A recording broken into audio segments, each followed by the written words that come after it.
চাই, কারণ মুসলমানের জন্য আমি প্রাণ দিব, রক্ত দিব, জীবন পর্যন্ত দিতে আমি রাজি আছি। মুসলিমদের জন্য লড়াই করতে গিয়ে মমতা ব্যানার্জি এটা ভালোভাবে নেয়নি।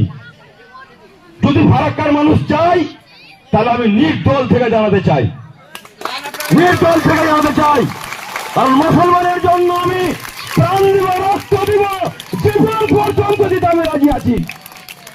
জীবন পর্যন্ত 5 বছর ধরে খাওয়া নেই, নেওয়া নেই, দেওয়া নেই, এমন কোন মানুষ আমার বাড়িতে গিয়েছে তাকে খালি হাতে ঘুরিয়ে পাঠিয়েছি।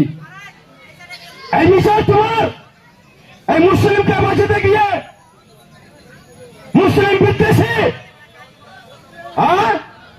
মুর্শিদাবাদে গোটা পশ্চিম বাংলাতে কোন মুসলিম বিধায়ক আওয়াজ উঠায়নি। এই মুসলিমকে বাঁচাতে গিয়ে আমার কথা অক্ষরে অক্ষরে মিলিয়ে নেবেন। যে কোনো জায়গাতে 1000-1200 ভোট আছে, সেখানে 700-800 এখনো একজুটিকে ছেড়ে রেখেছে। দেখেছি না রাখেনি? এটা ভবিষ্যৎ অন্ধকারে করে রেখেছে। আর আজকে মনিরুল ইসলাম একজন মুসলিমের মুখ হতে গিয়ে বলির পাঠা।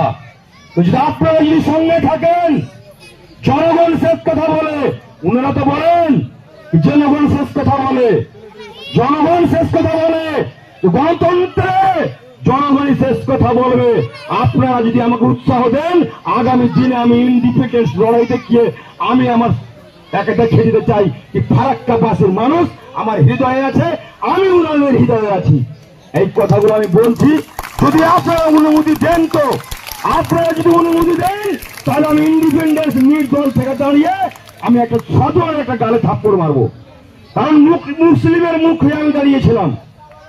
আমি মুসলিম ঘরের জন্ম, গর্বিত, আমি গর্বিত, আমি গর্বিত, আমি আনন্দিত যে মুসলিম ঘরে আমি জন্মগ্রহণ করেছি।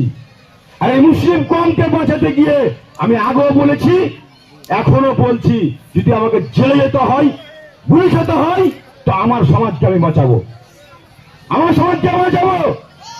কারণ আমরা মরতে শিখেছি, কিন্তু মাথা নত করতে শিখিনি। একমাত্র আল্লাহর কাছে, খোদার কাছে আমরা মাথা নত করি। যাই হোক, টাইম হয়ে গেছে, হয়তো এখন 6-7 মিনিট টাইম আছে।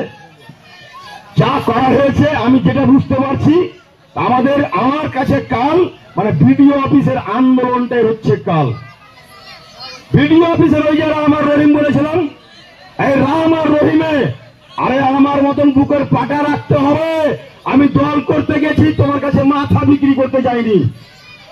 দল করতে গেছি, তোমার কাছে মাথা বিক্রি করতে যাইনি। যেটা বাস্তব আমি 2 মাস আগে বলেছি, আজকে আপনি মিলিয়ে নেবেন যে হ্যাঁ ওটা ঘটেছে কি না ঘটেছে, অক্ষরে অক্ষরে মিলিয়ে নেবেন আপনি।